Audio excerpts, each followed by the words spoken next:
कि श्री नारद जी महाराज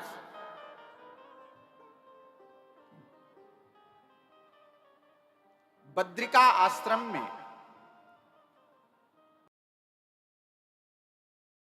सनकादिकों के समक्ष उपस्थित हैं। यह सनकादिक कौन है? तो कहते हैं पंचहायन संयुक्ता पूर्वेशामपि पूर्वजा। ये सनकादिक हमेशा 5 वर्ष की अवस्था में रहते हैं, लेकिन यह पूर्वजों के भी पूर्वज हैं। इनकी आयु देखने से पता नहीं चलता। और इन सनकादिकों की विशेषता क्या है? तो कह रहे हैं कथा मात्रैक जीविनः। इनके जीवन का आधार ही केवल भगवान की कथा है। ऐसे सनकादिक बद्रिका आश्रम में श्री नारद जी को मिले। नारद जी से कुशलक्षेम पूछा। नारद जी ने बताया कि हे ऋषियों, मैं क्या बताऊं अपनी चिंता का कारण।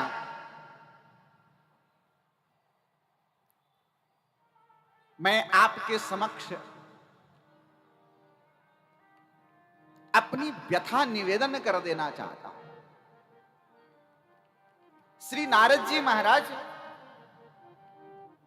अपनी चिंता का निवेदन सनकादिकों के समक्ष कर रहे हैं। और वो सनकादिक कौन है? तो जिनकी जीवन का आधार ही कथा है। कोई बात कहीं निवेदन करना हो तो भगवान के भक्तों के समीप, भगवान के समीप यदि अपनी व्यथा का निवेदन करें तो शायद भगवद अनुग्रह प्राप्त हो जाए। ऐसा ही मानस बना करके श्री नारद जी ने सनकादिकों के समक्ष अपनी बात रखी। कही कि महाराज, मेरे मन में इच्छा हुई कि मैं सत्संग करूं, मैं कथा सुनूं या कथा सुनाऊं। ये मेरी इच्छा हुई। जैसे यहां के भक्तों के मन में इच्छा हो गई कि भाई प्रत्येक वर्ष श्रीमद् भागवत की कथा श्रवण करें, ऐसे ही नारद जी के मन में यह इच्छा उत्पन्न हो गई।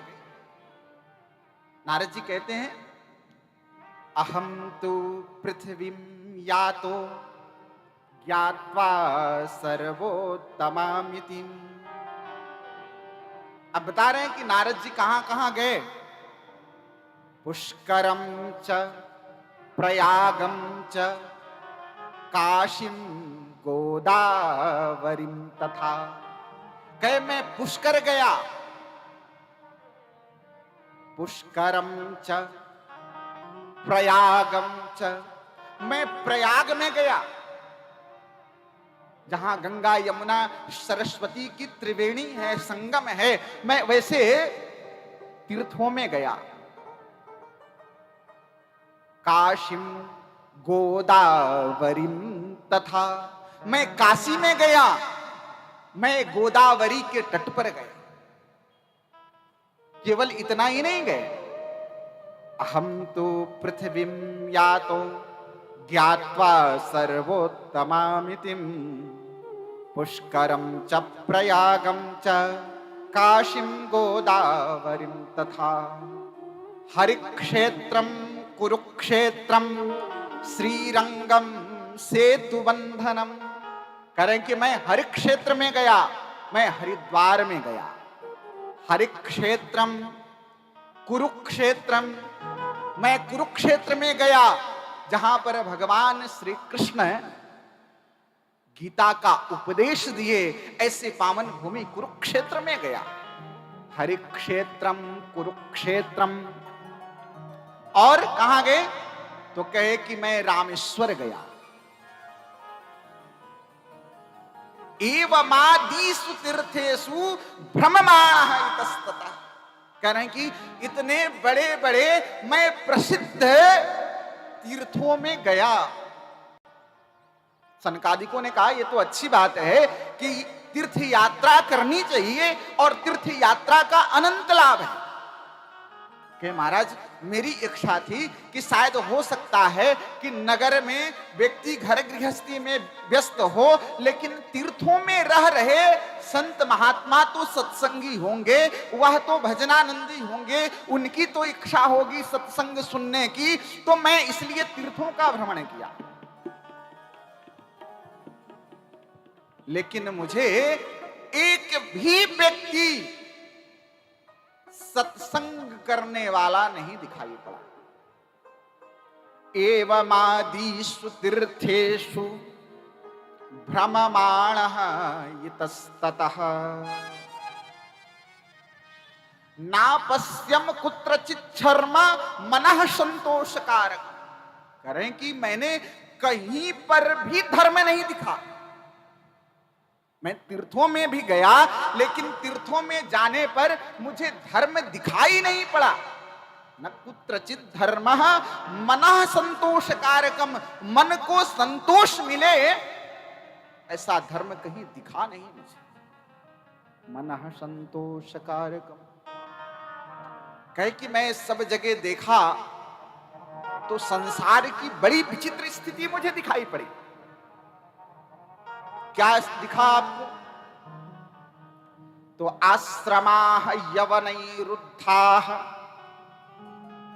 कह रहे हैं कि जितने भी तीर्थ स्थल हैं, तीर्थ स्थल में नास्तिकों का प्रवेश हो गया। और जब कोई नास्तिक तीर्थ स्थल में चला जाएगा तो तीर्थ स्थलों की बड़ी दुर्दशा हो जाएगी। आज भी हम और आप देखते हैं, हरिद्वार हो या द्वारिका हो, इन तीर्थों पर गैर हिंदुओं का कब्जा हो गया और उन तीर्थों में अद्रव्य पदार्थ बिकने लगे, अभक्ष्य भक्षण बिकने लगे। इसका कारण कोई और नहीं रहा। इसका कारण केवल हम हिंदू ही रहे कि हमने इन विषयों पे ध्यान नहीं दिया। और गैर हिंदुओं से यह देश और विदेश कितना त्रस्त है, यह हम और आप सब जानते हैं। नारद जी ने पहले ही कह दिया कि आश्रमाः यवनैरुद्धा। यवनों के द्वारा सारे तीर्थ जो है नष्ट कर दिए गए। हमारे प्रसिद्ध जो तीर्थ थे, इनको नष्ट किसने किया? उन यवनों ने, बाहर से आए हुए आक्रमणकारियों ने इस देश में हमारे तीर्थों को नष्ट कर दिया।